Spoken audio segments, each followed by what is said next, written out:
श्री स्वामी समर्थ. महिन्यातून प्रत्येक एक संकष्टी येत असते. ही संकष्टीला असं विशेष महत्त्व असतं. अनेक गणेश भक्त या संकष्टीचं व्रत अगदी मनोभावे करत असतात.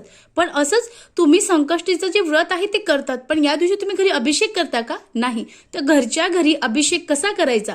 जर आपण न चुकता या संकष्टीला जर घरी अभिषेक केला तर याने आपल्याला अनेक असे फायदे होत असतात. म्हणजे घरात जर मुलं असतील, त्यांचं अभ्यासात लक्ष लागत नसेल, प्रगती होत नसेल किंवा ते स्वतःहून अभ्यासाला बसत नसेल तर या समस्या दूर होणार आहेत. यासोबत घरात सुख शांती समृद्धी येणार आहे. यासोबत तुमच्या घरावर जर संकट येत असेल ते संकट टळणार आहे आणि यासोबतच तुमच्या घरामध्ये जे गणेशजी आहे त्यांचा अखंड वरदहस्त राहणार आहे. आपल्याला सकाळी लवकर उठायचं आहे, स्नान करायचं आहे, लाल रंगाची वस्त्र असेल तुम्ही परिधान करू शकतात. त्यानंतर आपल्याला आपली जी देवपूजा आहे ती करायची आहे. त्यानंतर गणपती बाप्पाला आपल्या तामणामध्ये ठेवायचं आहे. तामणामध्ये ठेवल्यानंतर आपल्याला 11 वेळेस शुद्ध जलाने अभिषेक करायचा आहे. त्यानंतर पंचामृत तयार करायचं आहे.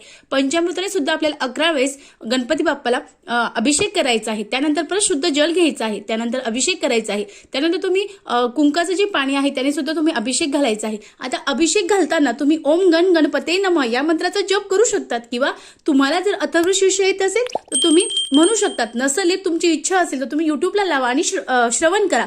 आणि त्यानंतर तुम्हाला तो अभिषेक झाल्यानंतर गणपती बाप्पा स्वच्छ पुसायचा आहे. तुम्ही देवघरात किंवा चौरंगावर मी असं मांडलं आहे तुम्ही तसं ठेवू शकतात, तुम्हाला जसंही शक्य असेल तसं.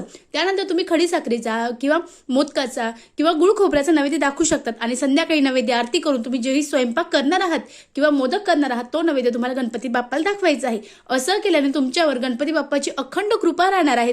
जीवनात अनेक अडचणी समस्या सुटणार आहे. अतिशय साधा पण अतिशय प्रभावी उपाय आहे. निश्चित करावा. श्री स्वामी समर्थ. धन्यवाद.